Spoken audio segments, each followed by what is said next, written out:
2008। আমি তখন ঝিনাইদহের একটি মসজিদের মুয়াজ্জিন হিসেবে চাকরি পাই। রোজ ফজরের নামাজের সময় উঠে আজান দিয়ে আমি দিন শুরু করি। আমার বাবা ছিলেন একজন পীর। তিনি সিলেটের বেশ কিছু দরগা স্থানে বয়ান করতেন এবং ইসলাম প্রচারের অবদান রাখতেন। তিনি মাঝে মাঝে গুরুতর কিছু জিন ঘটিত সমস্যার সমাধানও করতেন। গুরুতর বলছি এই কারণেই, কেননা ছোটখাটো সমস্যার জন্য ওনার কাছে তেমন কেউ আসতেন না। আমার বাবা আমাকেও এই রুকাইয়া শিক্ষা দেন এবং সেটা দিয়েছিলেন মানুষের কল্যাণের জন্য। ছোটখাটো সমস্যাগুলো আমার কাছেই আসতো, আমি যথাসাধ্য চেষ্টা করতাম আর ফলাফল মহান আল্লাহ তাআলার উপর ছেড়ে দিতাম। এভাবেই আমার জীবন খুবই স্বাভাবিক গতিতে চলছিল। 2007 সালের 20 আগস্ট আমার বাবা ইন্ডিয়া চলে যান ইসলামের খেদমত করার জন্য। 27 আগস্ট পবিত্র শবে বরাত থাকায় আর আসন্ন রমজান মাস উপলক্ষে তিনি চলে যান। প্রায় 1.5 বছরের জন্য আমার বাবা ইন্ডিয়ায় অবস্থান করবেন বলে নিয়ত করেন। যাওয়ার আগে আমাকে ডেকে বলেন, বাবা হিসেবে আমি তোমাকে তেমন একটা সময় দিতে পারি না। আমি জানি তুমি এসব নিয়ে কখনো ভাবো না, তাও বাবা হিসেবে আমার উচিত তোমার কাছে ক্ষমা প্রার্থনা করা। আমি চলে যাচ্ছি প্রায় 1.5 বছরের জন্য। এই 1.5 বছরে অনেক কিছুই বদলে যাবে। আজ থেকে তোমার মা আর তোমার পরিবারের সকল দায়িত্ব তোমার, আর এখানে আমার যা যা দায়িত্ব ছিল তাও তোমার। মনে রাখবে, মানুষের উপকার করার থেকে বড় কিছু নেই। আল্লাহর নির্ধারিত রাস্তায় চলবে আর মানুষের উপকারে আসার চেষ্টা করবে। এতে করে যেমন তুমি মানুষের প্রিয়পাত্র হতে পারবে, তেমনি পাবে তাদের দোয়া। আমার অনুপস্থিতির জন্য আমার দায়িত্বগুলো তুমি পালন করো। ভয় পাবে না। মনে রাখবে, আল্লাহ ছাড়া কাউকেই ভয় পেতে নেই। ভয় পেলে আল্লাহকে ভয় পাবে, কেননা তিনিই সর্বশক্তিমান। বাবার কথাগুলো আমার আজও কানে বাজে। মারা গেছেন প্রায় 8 বছর হতে চলল। সেসব কথা থাক, সেসব অন্য কথা। বাবা চলে যাবার পর আমি মসজিদের মুয়াজ্জিন এবং ইমামের দায়িত্ব পালন করতে থাকি। আমাদের এলাকা এবং আশেপাশের এলাকায় আমাদের অনেক সুনাম ছিল। দূর দূরান্ত থেকে মানুষ আসতেন আমাদের পরিবারের সাথে দেখা করার জন্য আর পরামর্শের জন্য। আমরাও যথাসম্ভব চেষ্টা করতাম সুপরামর্শ প্রদানের। একদিন ফজরের নামাজ শেষ করে পবিত্র কুরআন পড়ায় মনোনিবেশ করেছি। হঠাৎ আমাদের এলাকায় একজন ভাই আমার কাছে আসেন। আমার সাথে কিছু কথা বলার অনুমতি চান তিনি। ওনাকে দেখে মনে হচ্ছিল উনি খুব পেরেশানিতে আছেন।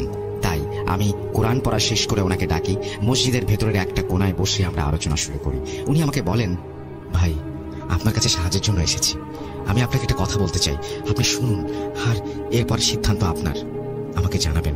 আপনার বাবা থাকলে ওনার কাছে যেতাম, কিন্তু উনি যেহেতু নেই, তাই আপনি আমাদের শেষ ভরসা। উনি কথা বলতে বলতে কিছুটা উত্তেজিত হয়ে যাচ্ছিলেন। আমি তাকে শান্ত হতে বলি আর কি হয়েছে জানাতে বলি। উনি ওনার ঘটনা শুরু করেন। হুজুর, আমার খালাতো ভাইয়ের নাম সানি। সানি বর্তমানে ঢাকা বিশ্ববিদ্যালয়ে অনার্স পড়ছে। ছেলেটা খুব ভালো, কিন্তু খুব বেশি বিজ্ঞান মনস্ক। তার মতে সে যা দেখবে তারই শুধুমাত্র অস্তিত্ব আছে, বাকি সব নাকি অস্তিত্বের অন্তরায়।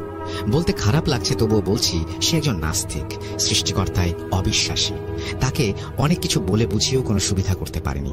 সমস্যাগুলো শুরু হয় তার সাথেই। সানির বাবাকে আপনারা সবাই চেনেন।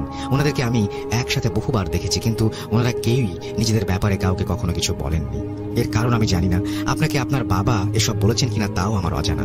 সানির সমস্যাগুলো আপনার বাবা জানেন হয়তো, তবুও আমি শুরু থেকেই বলছি। সানি তার বাবার একমাত্র সন্তান। খুব ডানপিটে স্বভাবের ছেলে সানি। সানির মা একজন চাকরিজীবী মহিলা, বাবাও চাকরি করতেন।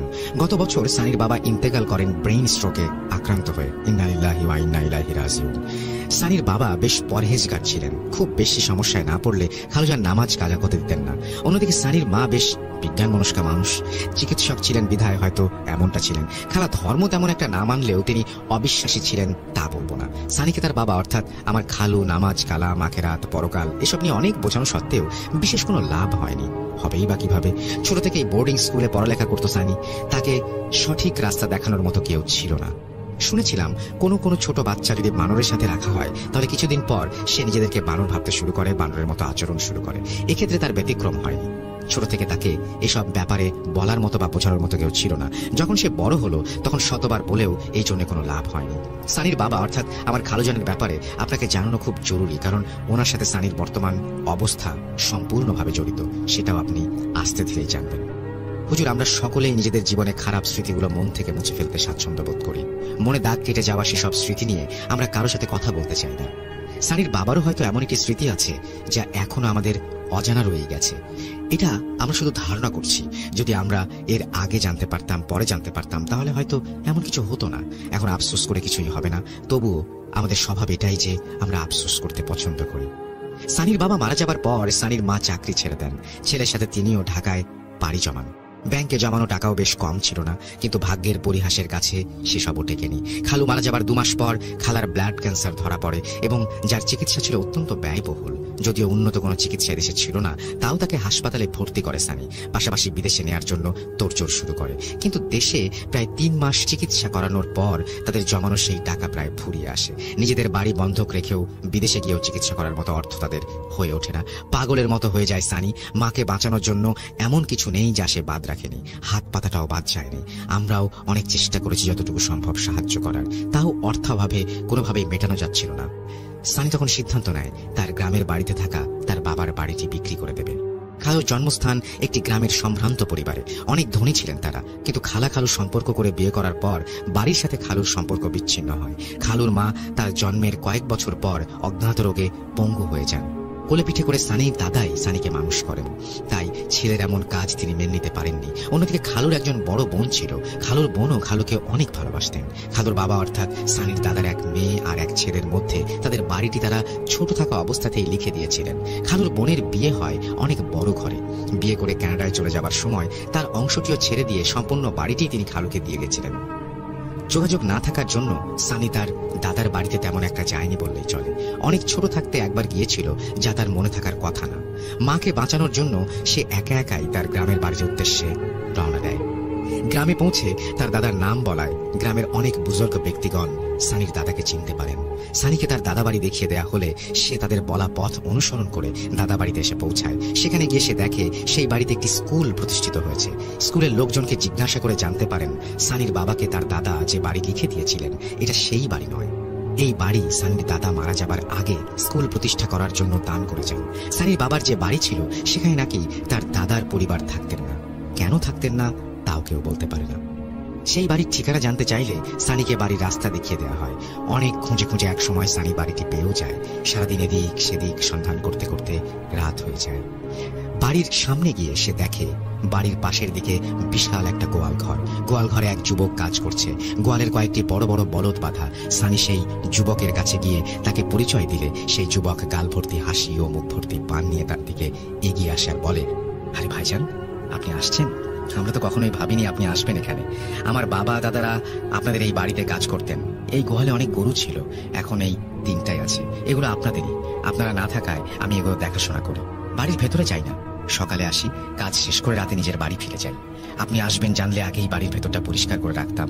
তার কথার প্রত্যুত্তরে সানি বলে, আরে আপনাকে এত ব্যস্ত হতে হবে না, আমি আজকের রাতটাই থাকবো। আজ শুধু বাড়িটা দেখার জন্য এসেছি, কাল চলে যাব। কোন রকমে আজকের রাতটা কাটাতে পারলেই হবে। কয়েকদিন পর আবার আসবো, এর মধ্যে বাড়ি পরিষ্কার করে রাখলেই হবে। সানির কথা শুনে সেই যুবক তার কোমর থেকে চাবির গোছা বের করে ঘরের দরজা খুলে সানিকে ভেতরে নিয়ে যায়। ভেতরে গিয়ে সানি অন্ধকারে কিছুই দেখতে পায় না। কোনো কিছুর একটার সাথে হোঁচট খেয়ে সে মাটিতে পড়ে যায়, তার পাটাও কেটে যায়। সানিকে রেখে সেই যুবক কুপিপাতি নিয়ে হাজির হয়। সানি উঠে দেখে মেঝেতে কাঠের অনেক বড় একটা ভাঙা পালঙ্ক, তাতেই হোঁচট খেয়ে পড়ে গিয়েছিল সে। পালঙ্কটি সরিয়ে সানির সাথে থাকা যুবকটি সানিকে ভেতরের একটি রুমে নিয়ে যায়। সানিকে বসিয়ে অন্য একটি রুমে যায় তা পরিষ্কার করার জন্য। ততক্ষণে সানি কুপিপাতি নিয়ে বাড়ির আশপাশ ঘুরে দেখছে, সব ঠিকঠাক আছে। হালকা কাজ করিয়ে নিলেই বেশ ভালো দামে বিক্রি করা যাবে বাড়িটি। এসব ভাবতে ভাবতেই হঠাৎ সেই যুবক সানির কাছে এসে তাকে বলে, আসুন ভাইজান, ঘর পরিষ্কার করে দিয়েছি, আজ এখানে থাকতে পারবেন। আপনি কাল চলে গেলে আমি লোক ডেকে সম্পূর্ণ বাড়িটাই পরিষ্কার করিয়ে দেব। সানি যুবকের সাথে রুমে এসে দেখে রুমটি ঝকঝকে তকতকে করেই গুছিয়েছে যুবকটি। তাকে ডেকে তার হাতে 100 টাকা গুছিয়ে দিয়ে তার নাম জিজ্ঞেস করলে সে বলে, ভাইজান, অধমের নাম রমেশ মিয়া। টাকা লাগবে না আমার, এটা আপনি রেখে দিন, আমি বরং আপনার জন্য খাবার নিয়ে আসি। এই বলে সে চলে যায়। সানি তার পরনে থাকা কাপড় বদলিয়ে সাথে করে আনা একটা MP3 প্লেয়ার বের করে কানে হেডফোন লাগিয়ে গান শুনতে শুরু করে। বেশ কিছুটা সময় অতিবাহিত হয়ে যায়। রমেশ মিয়া খাবার নিয়ে ফিরে আসে। বাহ, বেশ চমৎকার একটা ঘ্রাণ সানির নাকে এসে ধরা দিচ্ছে। হয়তো গরুর মাংস নিয়ে এসেছে রমেশ। সানি বলে, কি রমেশ মিয়া, গরুর মাংস এনেছেন নাকি? এত রাতে কোথায় পেলেন গরুর মাংস? উত্তরে রমেশ মিয়া বলে, আজ তার বাড়িতে রান্না হয়েছে গরুর মাংস। সানির আসার খবর নিয়ে সে তার ছোট ভাইকে দিয়ে নাকি বাড়িতে খবর পাঠিয়েছিল, তাই তার বাড়িতে রাতে মাংস রান্না হয়েছে। সানি খুব তৃপ্তি নিয়ে খাওয়া দাওয়া শেষ করে। সারাদিন সে কিছুই খায়নি, তার উপর গরুর মাংস। তৃপ্তি না পেয়ে উপায় নেই। রাতের খাওয়া শেষ করে রমিজ মিয়া চলে গেলে সানি ঘুমিয়ে পড়ে। ভালোই ঘুম হয় তার। সকালে রমিজ মিয়ার ডাকে ঘুম থেকে ওঠে সানি। নাস্তা করে রমিজ মিয়াকে বাড়ি পরিষ্কার করার কথা বলে এবং সে ফিরে আসে ঢাকায়। ঢাকায় এসে মাকে বাড়িটির কথা বললে তার মা তাকে নিষেধ করেন সেই বাড়িটিতে যেতে। সানির কারণ জিজ্ঞেস করলেও তার মা তাকে একটি কথাই বলেন বারবার, তা হলো ওই বাড়ি তোমার বাবার নামে লেখা থাকলেও বাড়িটি ওনার নয়। উনি আমাকে এতটুকুই বলেছেন আর ওই বাড়িতে যেতে বারবার নিষেধ করেছেন, তুমি আর সেখানে যাবে না। মূলত এখান থেকে আমরা আন্দাজ করছি সানির বাবার জীবনে কোনো কালো অধ্যায় থাকার ব্যাপারে। সানির মা তাকে দিয়ে প্রতিজ্ঞা করিয়ে নেয়, কিন্তু সানি মনে মনে এসব কথার কোনো পাত্তাই দেয় না। সে ঠিক করে তার মাকে কিছু না জানিয়েই সে বাড়িটি বিক্রি করবে। এর জন্য সে তার সহপাঠীদের কাছে সাহায্য চায়, কারণ সে জানত এত বড় বাড়ি ঠিকঠাক করে বিক্রি করা তার একার পক্ষে কোনোভাবে সম্ভব নয়। সানির সহপাঠীদের মধ্যে একজন তখনকার সময়ে বেশ বড় একজন বিল্ডারের ছেলে ছিল। তার নাম আব্রাম। সে একজন খ্রিস্টান ধর্মাবলম্বী। আব্রাম তাকে জানায় সে তার বাবাকে জানানোর আগে বাড়িটি দেখতে চায়। সানি তার কাছ থেকে 1 সপ্তাহ সময় চায়, কেননা রমিজ মিয়া তাকে বলেছিল বাড়ি সারাতে নাকি 5 থেকে 6 দিন সময় লাগতে পারে। সানির কথা শুনে আব্রাম রাজি হয়ে যায় এবং 1 সপ্তাহ পর সেই বাড়িটি দেখার জন্য সানির সাথে যাবার ব্যাপারে সহমত প্রকাশ করে। এর মাঝে সানি একবার বাড়িতে গিয়েছিল বাড়ির অবস্থা দেখার জন্য। বাড়ি সারানোর কাজ করা অনেকটাই শেষ। রমিজ মিয়াকে দ্রুত বাড়ি সারাতে বলে আর বাড়ি সারানো বাবদ কিছু টাকা দিয়ে সানি ফিরে আসে। নির্ধারিত তারিখে সানি এবং আব্রাম রওনা হয় সানির বাবার সেই বাড়ির উদ্দেশ্যে। তখন তারা কে জানত যে এই যাত্রাই হবে সানির জীবনের কালো অধ্যায়ের এক সূচনা। সানি যেদিন আব্রামকে নিয়ে ওই বাড়িতে গিয়েছিল সেই দিনটি ছিল বুধবার। মানুষের জীবনে ঘটা কিছু ঘটনার তারিখ, সময় এসব মনে রাখতে বাধ্য করে। সেই দিনটি ছিল তেমন। গ্রুপ স্টাডির কথা বলে দুপুরের দিকে বাসা থেকে বের হয় সানি। বাড়িতে যেতে যেতে প্রায় সন্ধ্যার কাছাকাছি হয়ে যায়, যাকে বলে গোথুলি। দিনরাত্রির সন্ধিক্ষণ বাড়িতে এসে সানি আর আব্রাম গতবারে এসে যে রুমে ছিল সেই রুমে চলে যায়। আজ বাড়িটি বেশ ঝকঝকে তকতকে লাগছে। ভালোই কাজ করেছে রমিজ মিয়া। রমিজ মিয়ার কাজে খুশি হয়ে সানি তাকে বেশ কিছু টাকাও দেয়। রাতে রমিজ মিয়া তাদেরকে খাবার দিয়ে চলে যায়। রাতের খাবার খেয়ে কিছুক্ষণ গল্প করে সানি আর আব্রাম পৃথক 2টি রুমে চলে যায়। গ্রীষ্মকাল থাকায় কাঠ ফাটা রোদ ছিল সারাদিন, তাই গরমটাও বেশ কম পড়েনি। প্রচন্ড গরম থেকে সামান্য স্বস্তির প্রচেষ্টা হিসেবে রুমের জানালা খুলে দেয় সানি। জ্যোৎস্না রাত, বাইরে সূর্যের আলো যেন চাঁদের মাধ্যমে ঠিকরে ঠিকরে ছড়ে পড়ছে চারপাশে। এসব দেখে কিছুটা ভাবুক হয়ে যায় সানি। বেশ কিছুক্ষণ বাইরে তাকিয়ে থেকে ঘুমানোর জন্য চোখ বুজে নেয় সানি, কিন্তু ঘুম হচ্ছিল না। আংশিক ঘুমন্ত অবস্থায় থেকে জেগে ওঠে সানি। বাড়ির চারপাশে বেশ কয়েকটা কাক ক্রমাগত কা কা করে ডেকেই চলেছে। সানি আংশিক ঘুম থেকে উঠে দেখে চারপাশ কেমন অন্ধকারাচ্ছন্ন। জ্যোৎস্নার আলো নিভে যাচ্ছে বলে মনে হচ্ছে।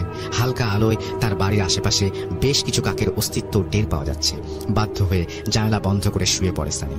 ভোরের দিকে আবার ঘুম ভেঙে জেগে ওঠে। এবার কাকের আওয়াজ নয়, গরমের প্রকোপে। ঘুম থেকে উঠে জানালা খুলে দিয়ে আবার ঘুমিয়ে যায় সানি। অন্যদিকে আব্রামের ঘুম বেশ ভালোই হয়েছে। সে এমনিতে শুয়ে পড়লে এই দুনিয়ার কোনো খবরই তার থাকে না। গভীর এবং ভালো ঘুম হওয়ায় সে ঘুম থেকে উঠেও জলদি। ঘুম থেকে উঠে সানির রুমে গিয়ে দরজায় কড়া নাড়ে আব্রাম। সানি বেশ কিছুক্ষণ পর দরজা খুলে বাইরে আসে। আব্রাম রুমে প্রবেশ করে চমকে ওঠে। 3টি কাক সানির রুমের এখানে সেখানে মরে পড়ে আছে। সানিও অবাক। কাকের আওয়াজে তার ঘুমাতে সমস্যা হচ্ছিল বটে, কিন্তু কাক ঘরে কখন এলো এটা কিছুতেই তার মাথায় আসছিল না। অনেক চিন্তা ভাবনা করলো তারা। দুজনেই ভাবলো অনেকক্ষণ, কিন্তু কোনো উত্তর খুঁজে না পেয়ে তারা এসব নিয়ে আর বেশি মাথা ঘামায়নি। রমিজ মিয়াকে ডেকে সকালের খাবার দেওয়ার কথা বলে। রমিজ মিয়া সকালের খাবার দিয়ে গেলে তারা নাস্তা শেষ করে বাড়িটি সম্পূর্ণ ঘুরে দেখে। বাড়িটি বেশ পুরাতন, হয়তো কোনো ইতিহাসের সাক্ষী। অনেক বড় বড় কিছু ঘর রয়েছে বাড়িতে, যাতে কোনো জানালা নেই। এ আবার কেমন ঘর? জানলা নেই, কিছুই নেই। সব ঘরে প্রবেশ করা গেলেও একটি ঘর ছিল প্রকাণ্ড এক তালা দিয়ে বন্ধ করা। রমিজ মিয়ার কাছে এই তালার চাবি ছিল না, কিন্তু এটা কোনো চিন্তার বিষয় ছিল না। বাড়ি ঘুরে দেখতে দেখতে প্রায় দুপুর হয়ে যায়। রমিজ মিয়া তাদেরকে ডেকে দুপুরের খাবার দেয়।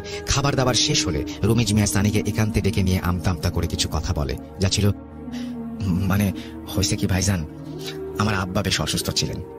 তাকে শহরের হাসপাতালে ভর্তিও করেছিলাম মাসখানেক আগে। কিছুটা সুস্থ হয়ে তিনি আজ সকালে বাড়ি ফিরেছেন। দুপুরের খাবার আনার সময় আমার আব্বার সাথে দেখা হয়। আব্বা আমাকে খুব বকাবকি করলেন। আসলে অনেকদিন আগে আব্বা আমাকে বলেছিলেন এই বাসায় যদি কেউ আসে তাহলে আমি যেন তাদেরকে থাকতে না দেই, চলে যেতে বলি। আমি আপনাকে চলে যেতে বলিনি, কারণ বাড়ির মালিক আপনি। আপনার বাবার উত্তরাধিকার সূত্রে এই বাড়ি এখন আপনার। আমি আপনাকে চলে যেতে বললে আপনি হয়তো ভাববেন আমরা এই বাড়িটা কবজা করে নিতে চাইছি। বাবা বলছেন আপনারা কখনোই রাতে আর এই বাড়িতে থাকবেন না, আর যত দ্রুত সম্ভব এই বাড়ি পরিত্যাগ করে চলে যান। আমি কারণ জিজ্ঞাসা করলে বাবা কিছু বলেননি। বেয়াদবি মাফ করবেন, কিন্তু আপনারা এখন চলে যান। রমিজ মিয়ার কথা শুনে সানি রেগে আগুন হয়ে যায়। রমিজ মিয়াকে ইচ্ছা মতো বকাঝকা করে। সেদিন তারা বাড়ি থেকে বেরিয়ে চলে আসে। আব্রাম তার সাথে আনা ক্যামেরায় বাড়ির কিছু ছবি তুলে নেয় তার বাবাকে দেখানোর জন্য। বাড়িতে আসার পর সানির আচরণে বেশ কিছু পরিবর্তন লক্ষ্য করা যাচ্ছিল। সে রাতের ঘুম একেবারেই বাদ দিয়ে দিয়েছিল। খুব ভয় পেত, কিন্তু কাউকে কিছু বলতো না। একদিন রাতে সানি নিজের রুমে পড়ছিল। সানির মা রান্নাঘরে রাতের খাবার তৈরি করা নিয়ে ব্যস্ত ছিলেন। তারও শরীর দিন দিন খারাপের দিকে যাচ্ছে। তবুও ছেলের কথা ভেবে তিনি সবকিছুই চেপে রেখেছেন, নিজের কাজে মন দেন। রান্না শেষ করে সানির রুমে চলে যান সানিকে ডাকার জন্য। রুমে গিয়ে তিনি অনেক বড় একটা ধাক্কা খান। পেছন থেকে তিনি দেখেন সানির পড়ার টেবিলের একটা কোণায় ফোঁটা ফোঁটা রক্ত। পেছন থেকে দেখে মনে হচ্ছিল সানির হাতে কিছু একটা আছে। আর রুম থেকে ভেসে আসা স্পষ্ট আওয়াজে তার মনে হচ্ছে সানি হয়তো কিছু একটা খাচ্ছে। তিনি মৃদু স্বরে সানিকে ডাক দিতেই সানি পেছন ফিরে তাকায়, কিন্তু সানির হাতে কিছুই নেই। আর টেবিলের কোথাও কোনো রক্ত দেখা যাচ্ছে না। সানির মা কিছুটা স্বস্তি অনুভব করেন। তিনি প্রচন্ড ভয় পেয়ে গিয়েছিলেন, কিন্তু এখন বেশ স্বস্তি পাচ্ছেন। রাতের খাওয়া শেষ হলে সানি রুমে চলে যায়। সানির মা মনে মনে তিনি যা দেখেছেন তা নিয়েই ভাবছেন। ভাবতে ভাবতে একবার তিনি মুচকি হাসেন, কেননা তার কাছে একটা সময় এই চিন্তাটা বেশ আজগুবি মনে হচ্ছিল। রাতে শুতে যাবার আগে সানির রুমে যান তিনি। দরজা খোলাই আছে। বাইরে থেকে তিনি আবার আগের দৃশ্য দেখে থমকে যান। এবারে কিছুটা ভিন্নতা পরিলক্ষিত হয়। সানির পেছনে কেমন একটা বিশাল বড় অর্ধমানব আকৃতির ছায়া দাঁড়িয়ে আছে। দেখে মনে হচ্ছে ছায়াটা সানির কাঁধে হাত দিয়ে তার ওপর সকল ভর প্রযুক্ত করছে। সানির মা দুই একবার সানিকে সানি বলে ডাক দেন, কিন্তু কোনো আওয়াজ বের হচ্ছিল না। অল্প আওয়াজে কোনোভাবে সানিকে ডাকেন। সানি পেছন দিকে তাকায়। সানির হাতে একটি মৃত কাক। সানি মৃত কাকের মাংস খাচ্ছিল এতক্ষণ। মায়ের দিকে তাকিয়ে সানি বলতে শুরু করে, মা, কয়টা বাজে দেখেছো? রাত 2টা। তুমি তো আজ রাতে আমাকে কোনো খাবার দিলে না। আমার প্রচন্ড ক্ষুধা লেগেছিল। রান্নাঘরে অনেক খুঁজেও কিছু পেলাম না, তাই এটা খাচ্ছি। এসব শুনে সানির মা মূর্তির মতো দাঁড়িয়ে থাকেন। এক চুলো নড়েন না। ঘড়ির দিকে তাকিয়ে থাকেন। আসলেই রাত 2টা বাজে, কিন্তু কিভাবে সম্ভব এটা? রাত 9:30টার দিকে তার খাওয়া শেষ করেন তিনি। কিভাবে রাত 2টা বেজে গেল তো জলদি? আর সানি এসব কি বা বলছে? সানির মা বারবার নিজেকে বোঝাচ্ছেন এটা একটা দুঃস্বপ্ন। হয়তো তিনি এখনই ঘুম থেকে উঠবেন আর স্বপ্নটা ভেঙে যাবে, কিন্তু এটা কোনো দুঃস্বপ্ন নয়। সানির মা হঠাৎ সাহস সঞ্চয় করে সানির দিকে এগিয়ে যান। সানির হাত থেকে মৃত কাকটি কেড়ে নিয়ে ছুঁড়ে ফেলে দেন। তখনই কানে কানে কেউ বলে, এই তো শুনুন। সজোরে চিৎকার দিয়ে উঠে সানি। অজ্ঞান হয়ে মেঝেতে লুটিয়ে পড়ে সে। সানির মা তাকে বিছানায় শুইয়ে দিয়ে মুখে পানি দিয়ে জ্ঞান ফেরানোর চেষ্টা করেন। জ্ঞান ফিরে এলে সানি চিৎকার করে বলে, মা, তোমার কানের কাছেও ওটা কি ছিল? ছায়ার মতো, কিন্তু চোখ দেখা যাচ্ছিল। জল জল করছিল মুখ, মুখটা কাকের মতো। কি ছিল মা ওটা? আমাকে বাঁচাও মা, আমাকে নিয়ে যাবে ওটা, আমাকে যেতে দিও না। সানির কথা শুনে সানির মা তার ভয়ের কারণ বুঝতে পারেন সানির পেছনে যে কালো ছায়াটি তিনি দেখেছেন, সেই কালো অবয়বটি তার কানে কানে বলেছে কথাগুলো। সানির মা খুব সাহসী কখনোই ছিলেন না, তবুও তিনি কোথা থেকে যেন প্রচন্ড সাহস পাচ্ছিলেন। মা বলে কথা, ছেলের জন্য মায়েরা যে মরতেও ভয় করে না। সানিকে তিনি নিয়ে ঘুমের ইঞ্জেকশন দিয়ে ঘুম পাড়িয়ে দেন। নিজের রুমে গিয়ে তিনি তার বোনকে ফোন করে সব জানান। আমি আমার মায়ের কথা বলছি, সানির মা অর্থাৎ আমার খালা আমার মাকে সব জানান। আমার মা আমাকে জানান বর্তমানে সানির অবস্থা অনেক বেশি খারাপ। বেশ মোটাসোটা গড়নের ছেলে ছিল সে। এখন সে একেবারে শুকিয়ে গেছে। প্রতিদিন বিকেলে ছাদে যেতে না দিলে নিজেকে আঘাত করে সে। ছাদে ওঠে পাখি মারার টোপ নিয়ে। সেই টোপ ব্যবহার করে কাক শিকার করে সে। সানির অসহায় ও অসুস্থ মায়ের এসব দেখা ছাড়া কোনো কিছুই করার নেই। বাড়ির এখানে সেখানে কাক পাওয়া যায়, কোনটা অর্ধ খাওয়া, আবার কোনটা দেখে মনে হয় জীবিত। কাছে গেলেই হয়তো এক্ষুনি উড়ে যাবে, কিন্তু কাছে গেলেও উড়ে যাচ্ছে না, কারণ সে মৃত। হুজুর, আমার খালা খুবই অসুস্থ হয়ে পড়েছেন। ওনার চিকিৎসাও বন্ধ সানির এই অবস্থার জন্য। যদি কিছু করা না যায় তাহলে তিনি মারা যাবেন, সাথে সানিও। আপনি আমাদের সাহায্য করুন দয়া করে। সানির খালাতো ভাইয়ের কাছে সানির ঘটনা শোনার পর আমি মনে মনে অনেক কিছুই ভাবতে থাকি। এমন কিছু আগে কখনোই শুনিনি আমি। সব দিক বিবেচনা করে দুইজন ব্যক্তির কথা বলা আমার মাথায় আসে। প্রথম ব্যক্তি সানির বাবা। তিনি ওই বাড়ির ব্যাপারে কিছু তো অবশ্যই জানতেন। তিনি সেই বাড়িতে কাউকে যেতে নিষেধ করেছেন। দ্বিতীয় ব্যক্তি রমিজ মিয়ার বাবা। সেও একই কথা বলেছে। আমার ধারণা যদি সত্যি হয় তাহলে এই ঘরের ইতিহাস জানাটা খুবই প্রয়োজন, কারণ এর মধ্যে সানির বর্তমান অবস্থার কারণ লুকিয়ে আছে। আমি সানির খালাতো ভাইকে বলি সময় করে আমি রমিজ মিয়ার বাবার সাথে দেখা করতে চাই। সানির ভাই রাজি হয়। সব কথা শেষ করে সানির ভাই সেদিন চলে যায়। আমিও আমার হাতে থাকা কাজগুলো দ্রুত শেষ করতে শুরু করি। 3-4 দিন পর সানির ভাই আবার আসেন আর জানান সানির অবস্থা নাকি আরো বেশ খারাপ হয়ে গিয়েছে। গতকাল নিজের মায়ের হাতে কামড় বসিয়ে দিয়েছে সানি। অকথ্য ভাষায় গালিগালাজ করেছে। আমিও 7-5 না ভেবে সানির ভাইয়ের সাথে সানির বাবার সেই বাড়ির উদ্দেশ্যে রওনা হই। বাড়িতে পৌঁছে রমিজ মিয়ার দেখা পাই। রমিজ মিয়ার কাছে তার বাবার সাথে দেখা করতে চাওয়ার ইচ্ছা প্রকাশ করলে রমিজ মিয়া আমাদেরকে তার বাবার কাছে দিয়ে যান। রমিজ মিয়ার বাবাকে সব খুলে বলার পর তিনি বলেন, এই বাড়ি অনেক কিছুর সাক্ষী। আমি এসব শুনেছি আমার বাবার কাছে। তখন এই বাড়ির মালিক ছিলেন সানির দাদা। ইংরেজ যুগ, সানির পূর্বপুরুষেরা ইংরেজদের বিরুদ্ধে লড়াইয়ে অংশগ্রহণকারী এক বংশ। যুদ্ধের মাঝ সময়ে ইংরেজরা সানির বাড়ি দখল করে নেয়। ক্রান্তিকারী ভাইদের ধরে সেই বাড়িতে অত্যাচার করা হতো নানান ধরনের অমানবিক উপায়ে। সেই বাড়ির ভেতরে বন্ধ একটা কামরা রয়েছে, যা ছিল তৎকালীন ইংরেজদের টর্চার সেল। এই জন্যই সেখানে জানালা ছিল না। তাদের টর্চার এতটা অমানবিক ছিল যে সেই দৃশ্য দেখে যে কারো রুহ কেঁপে উঠবে। শরীরে বল্লম ঢুকিয়ে কষ্ট দিয়ে রেখে দিত ক্রান্তিকারী ভাইদের, কিন্তু মৃত্যুদান করত না ওরা। মৃত্যুর ভিক্ষা চাইলেও তাদের জীবিত রাখা হতো। অবশেষে শরীরে আগুন লাগিয়ে মেরে ফেলা হতো তাদের। যুদ্ধ প্রায় শেষের দিকে। তখন ইংরেজরা তাদের পরাজয় বুঝতে পেরে সরতে শুরু করেছে। তখন তারা অত্যাচারের সাথে শয়তানের সাহায্যের আশ্রয় নেয়। পুরনো আমলের শয়তানের উপাসনা করা কুসংস্কার ছিল না। বাংলায় একটা প্রবাদ আছে, যা রটে তা কিছুটা হলেও ঘটে। সানিদের বাড়িটায় তারা শয়তানের উপাসনা করে সেই বাড়িটাকে একটা জলজ্যান্ত জাহান্নাম বানিয়ে ফেলে। এরপর তারা সেই বাড়ি থেকে চলে যায়। ক্রান্তিকারী ভাইরা ভাবে ইংরেজরা নিজেরাই যেহেতু চলে গেছে বাড়ি ছেড়ে, তার মানে এটা তাদের একটা বিজয়। সানিদের দাদা বাড়ি আবার ফেরত আসে সানিদের কাছে। ক্রান্তিকারী ভাইয়েরা সেই বাড়িটিকে নিজেদের একটি অস্থায়ী ঘাঁটি হিসেবে ব্যবহার করতে চাইলে সানির পূর্বপুরুষেরা খুশি হয়ে ওনাদের অনুমতি দেন। কিন্তু কে জানতো যে ঘটনা অন্যদিকে মোড় নেবে। কিছুদিন থাকার পর হঠাৎ বাড়ি থেকে এক এক করে ক্রান্তিকারী ভাইয়েরা গায়েব হতে থাকে। প্রথমে সবাই ভেবেছিল যে এটা হয়তো ইংরেজদের কোনো ষড়যন্ত্র। মুখে মুখে কথাটা রটতে থাকে। কেউ বলে বাড়িতে ভূত আছে, আবার কেউ বলে হিংস্র কোনো পশুর কাজ এগুলো। কেউ বলে কালো জাদু, কেউ বলে শয়তানের অভিশাপ। কিন্তু আস্তে আস্তে আসল ঘটনার ওপর থেকে পর্দা সরতে শুরু করে। ইংরেজদের বানানো টর্চার সেল আসলে একটা গুদাম ঘর। সেখানে কারো যাওয়া হতো না একেবারেই। এদিকে একের পর এক ক্রান্তিকারী ভাইয়ের গায়েব হবার সাথে সাথে সেই স্টোর রুম থেকে পচা লাশ পচা দুর্গন্ধ আসতে শুরু করলো। অথচ সেই গুদাম ঘর ছিল বাইরে থেকে তালা দেয়া, আর চাবি ছিল শুধুমাত্র বাড়ির কর্তার কাছে। বাড়ির কর্তার কানে দুর্গন্ধের খবর পৌঁছানোর সাথে সাথে ঘরের দরজা খোলা হয়। আর ঘরের ভেতরে যা অবস্থা ছিল সে এক বিভীষিকাময়। ঘরের ভেতর লাশের স্তূপ তৈরি হয়ে গিয়েছিল হারিয়ে যাওয়া ক্রান্তিকারী ভাইদের। ঘরের মেঝে আর দেয়ালে ছিল নানান রকম শয়তানের চিত্র আঁকা। সকলেই বুঝতে পারে যে এটা কোনো স্বাভাবিক ঘটনা নয়। কয়েক গ্রাম পার করে একজন ওঝা আনা হয় বাড়িতে। ওঝা আসেন, বাড়িতে এসে তিনি বসে যান আর ধ্যানে মগ্ন হয়ে পড়েন। 5-6 মিনিট পরে ওঝা হঠাৎ আসনের মাঝে আটকে উঠে চিৎকার দেন, আর ওনার নাক মুখ দিয়ে রক্ত বেরিয়ে আসে। কি হয়েছে জানতে চাইলে ওঝা বলেন, এ আমাকে কোথায় এনেছেন? এ খোদ শয়তান নিজে এসেছে। ঘটনার বিস্তারিত জানতে চাইলে ওঝার ভাষ্য মতে ইংরেজরা সেই গুদাম ঘরে শয়তানের উপাসনা করে নিকৃষ্ট এক শয়তানের পুনরুত্থান ঘটিয়েছে। এই বাড়ির উত্তরাধিকারী আর ওনাদের বংশ ব্যতীত যদি কেউ থাকে তাদের সবার মৃত্যু নিশ্চিত। আর বাড়ির মালিকের বংশধরেরা এই বাড়িতে থাকলে তাদের উপর অভিশাপ বর্ষণ করা হবে, আর এই শয়তানের মায়াজালে সবাই মারা পড়বে। এই কথা বলে ওঝা নিজের যান হাতে নিয়ে বাড়ি চলে যান। বাড়ির কর্তা চিন্তায় পড়ে যান। ক্রান্তিকারীদের দুর্গ হিসেবে বাড়িটাকে আর ব্যবহার করা হয়নি এরপর। এদিকে দূর দূরান্ত খুঁজে বাড়ির কর্তা একজন একান্ত সেবক মৌরবেগে খুঁজে বের করে নিয়ে আসেন। উনি এসে ওঝার সব কথা শোনেন, গুদাম ঘরটা পর্যবেক্ষণ করেন। উনি জানান এই বাড়িতে মোট 4 ধর্মের 85টি জিনের বাস, যারা একে অপরের বিরোধী। কিন্তু তাদের মাঝে একটা সুলাহ আছে। সুলাহ হচ্ছে এই বাড়ির মালিকের বংশকে তারা মারবে না, কিন্তু মরণ থেকে মুক্তিও দেবে না। এই কথাটার অর্থ কতটা গভীর বুঝতে পারছেন? সমাধান চাইলে হুজুর বলেন উনি আল্লাহর শক্তিতে এই ঘর চিরতরে বন্ধ করতে চান। বাড়ির সবাই ওনার সিদ্ধান্তের ওপর সম্মতি প্রদর্শন করেন। 2 দিন পর বাড়িতে কোরআন খতম শুরুর মাধ্যমে শুরু হয় হুজুরের কাজ। 5 দিন যাবৎ নাওয়া খাওয়া ভুলে হুজুর ও তার সাথীরা মিলে লাগাতার কাজ করতে থাকেন। ওনারা পালা করে কাজ করতেন। একজন কাজ করার পর আরেকজন কাজে যেতেন। একজন ফিরে এসে খেয়ে বা বিশ্রাম করে আবার যেতেন। তাবিজের পর তাবিজ নিয়ে আসা হয়। বাড়ির চারিদিকে ঘেরাও করে টানা 5 দিন আগুন জ্বালানো হয়েছিল। অবশেষে 5 দিন পর সেই দরজা আজীবনের মতো বন্ধ করে দেওয়া হয়।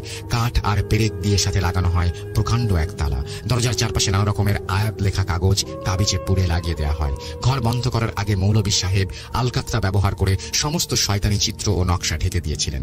যাবার আগে হুজুর বলে যান এই ঘরের সমস্যা সমাধান হলেও এই ঘরে কারো বসবাস না করাই উত্তম।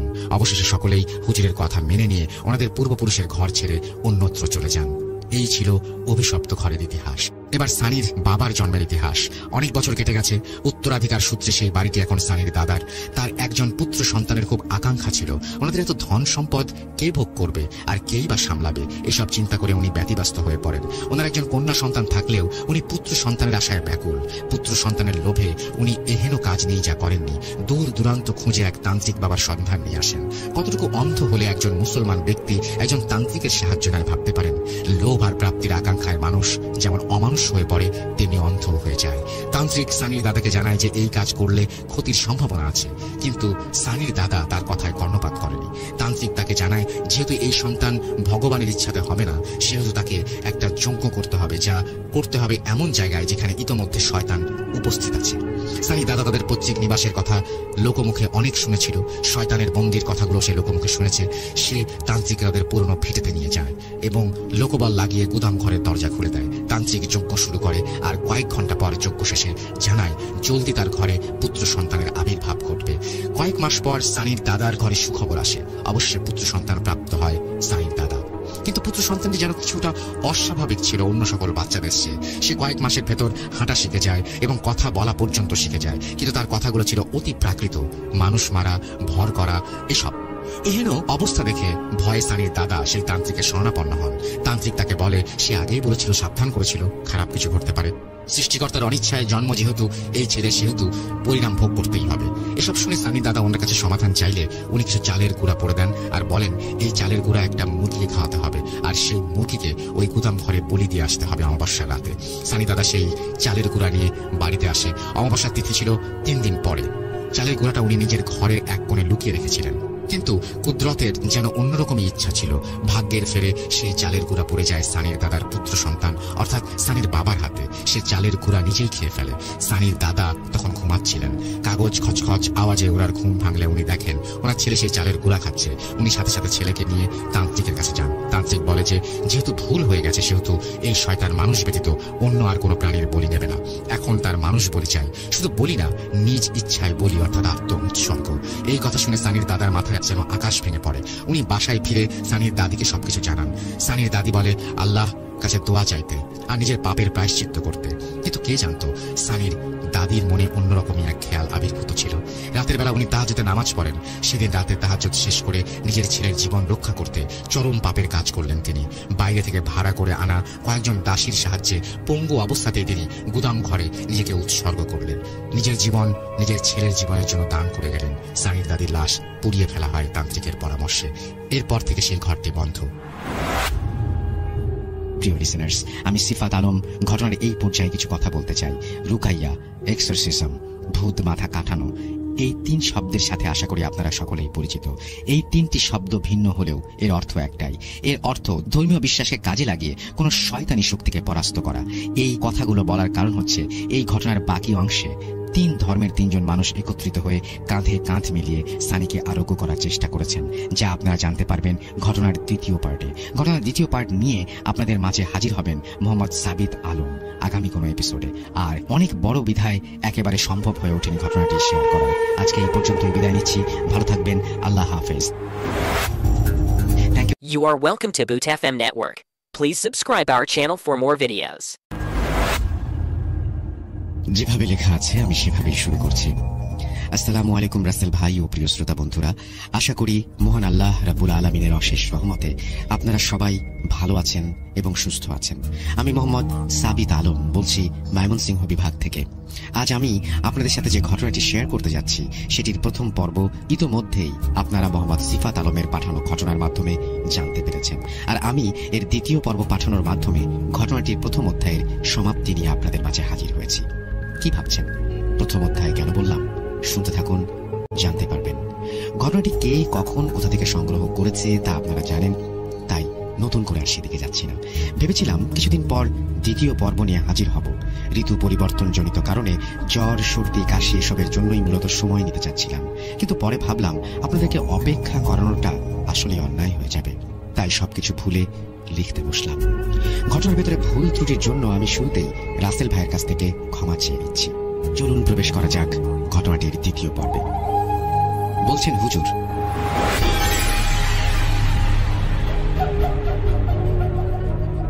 সানির বাবার সেই বাড়িতে যাবার পর থেকেই সানির মধ্যে যে পরিবর্তনগুলো দেখা যায় সেগুলো আমাকে বেশ ভাবিয়ে দিচ্ছিল। তাছাড়া সানির বাবার এই বাড়ির ব্যাপারে আমরা যে তথ্য সংগ্রহ করেছি সেটাও বেশ খারাপ কিছুর দিকেই ইঙ্গিত করছে। অচেতন অবস্থাতেই মনে প্রশ্ন জাগে, তাহলে কি বাড়ির সেই বন্ধ রুম কোনোভাবে সানি বা আব্রাম কেউ খুলেছিল? রুম খুলে দেওয়ার জন্যই এমন কিছু ঘটেছে কিনা সেটা তারা বুঝতে পারছিল না, হিসাব মেলাতে পারছিল না কিছুতেই। রমিজ মিয়ার কথায় ওই রুম খোলারও কোনো আভাস পায়নি। সানির খালাতো ভাই এমন ব্যাপারে তেমন কিছুই জানতো না। তার সাথে গিয়েই আমি কিছুক্ষণ আগেই যা জানার জেনেছি। সেও আমার মতো চিন্তায় মশগুল, কি বলবে না বলবে, কোথা থেকে শুরু করবে, কোনো কিছুই সেও বুঝতে পারছিল না। রমিজ মিয়ার বাবার সাথে আরো বেশ কিছু ব্যাপার নিয়ে আলোচনা করেও তেমন একটা সুবিধা করতে পারলাম না। বাড়ির ভেতরে না গিয়ে কিছু বোঝারও উপায় নেই, কেননা কারো কোনো কথা শুনে সম্পূর্ণ ব্যাপার বোঝা সহজ কাজ নয়। সচক্ষে না দেখে আমি সানির ব্যাপারে কোনো সাহায্য হয়তো বা করতে পারবো না। তাই রমিজ মিয়ার বাবাকে বাড়ির ভেতরে গিয়ে সবকিছু দেখে আসার ব্যাপারে জানাই, কিন্তু উনি কিছুতেই রাজি নন। বারবার শুধু সানির এই অবস্থার কথা বলে আমাদেরকে বারণ করতেই থাকেন। আমি ওনাকে অভয় দিলেও কোনো কিছুতেই কোনো কাজ হচ্ছিল না। শেষমেশ সেদিনের মতো চলেই আসতে হলো। বাড়িটা আর ঘুরে দেখা হলো না। সেদিন রাতে সানির সাথে আরো কিছু ঘটনা হয়েছিল কিনা সেটা জানানোটাও খুব জরুরি, কেননা সম্পূর্ণ না জেনে কোনো কিছুর গভীরে পৌঁছানো সম্ভব নয়। সানির সাথে সেদিন তার বন্ধু আব্রামও ওই বাড়িতে এসেছিল। আমি সানির খালাতো ভাইকে আব্রামের খোঁজ নিতে বলি আর আব্রামের সাথে দেখা করতে যাওয়াটারও ইচ্ছা প্রকাশ করি। সানির ভাই আমার থেকে ৩-৪ দিনের সময় নিয়ে আব্রামকে খোঁজে, কেননা সানির সাথে কথা বলে কোনো লাভ নেই। সে এখনো নিজের মধ্যে নেই। টোপ দিয়ে কাক শিকার করাই তার নেশা। কাক শিকার করে আর কাক নিয়ে বসেও থাকে। অবাক করা ব্যাপার হচ্ছে, আমি যেদিন সানিকে দেখতে যাই সেদিন ছাদে গিয়ে দেখি সানির হাতে কাঁধে অনেক বড় বড় 3টি কাক বসে আছে। পূর্ণবয়স্ক কাক যে এভাবে পোষ মানতে পারে এটা আমার অজানা ছিল। আমি সানির কাছে যেতেই কাক 3টি প্রচন্ড জোরে ডানা ঝাপটে উড়ে যায়। সানির সাথে সাথেই আমার দিকে প্রচন্ড রাগ নিয়ে তাকায়। মুহূর্তের মধ্যে তার চোখ রক্তবর্ণ ধারণ করতে শুরু করে। আমাকে সানি বলে, তোর জন্য এরা চলে গেছে। আমি তোর কি হাল করতে পারি জানিস?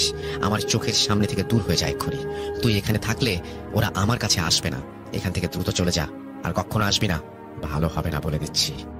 সানির কথাগুলো অস্বাভাবিক ছিল না মোটেই। তাকে দেখে বোঝা যাচ্ছিল সে প্রচন্ড পরিমাণ রাগান্বিত, কিন্তু তার কথাবার্তা ছিল কেমন শান্ত প্রকৃতির।